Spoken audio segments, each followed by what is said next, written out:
दुनिया अपना अपना गाना गाती है, लेकिन मोनू है एक सुपरस्टार के नाम पे गाना गा के 100 मिलियन कर दिया। आप सबको लव यू है। सब लोग अपना अपना गाना गाओ, मोनू खेसारी भैया का नाम पे गाना गा के 100 मिलियन कर देता है। जियो खेसारी।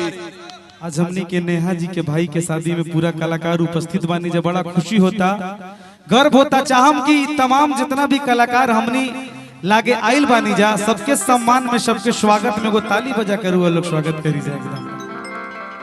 और हमारे बीच आदरणीय बड़े भैया अखिलेश भैया, जिनका बहुत ही प्यार आशीर्वाद रहता है, विवेक भैया, सबको दिल से प्रणाम। पवन बाबा, हम रंजनी भैया के गोड़ छू के प्रणाम बा।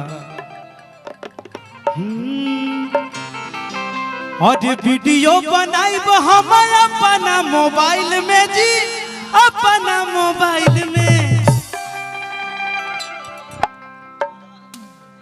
कि केहू के तनो करी रंगदारी, खेसारी सब पे भारी रही है,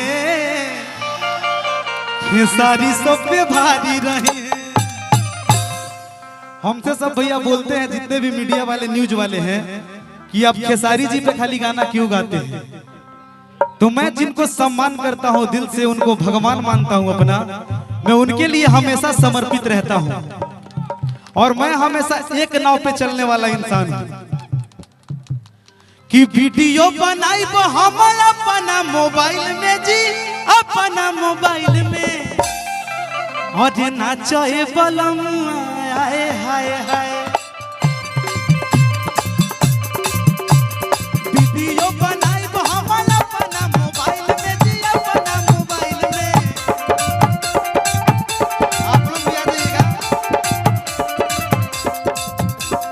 वीडियो बनाइब हम अपना मोबाइल में जी, अपना मोबाइल में, नाचे बलम हाय हाय हाय, नाचे बलम।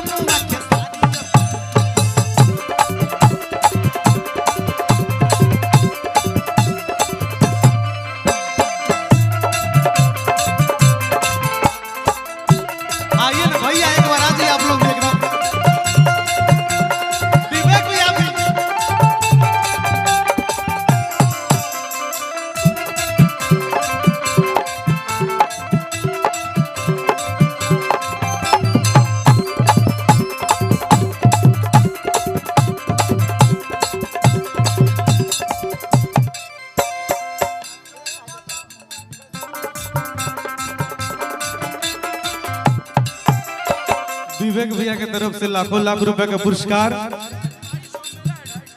250 भैया का है, अखिलेश भैया का 250, विवेक भैया का है, नहीं 200 आपका, 200 उनका, और 100 रुपया खेसारी भैया का। ई कौन फेरा में डालत बाड़ू हो, डालत बाड़ू,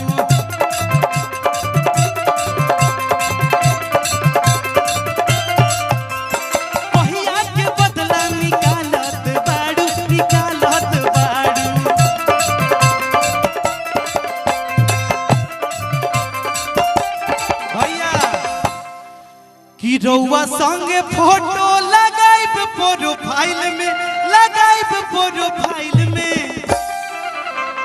कि रउआ संगे फोटो लगाइब प्रोफाइल में, लगाइब प्रोफाइल में।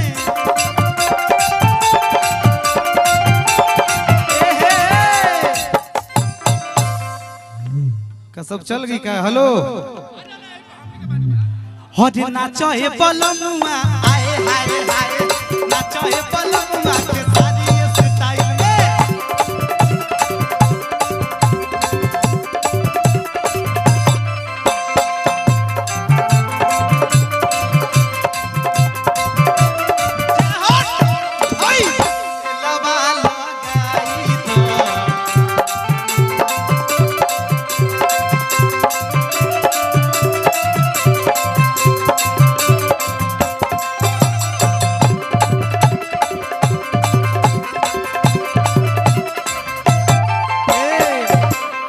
एगो हमर गाना बहुत बड़ा हिट भइल बा, 100 मिलियन हो गइल बा।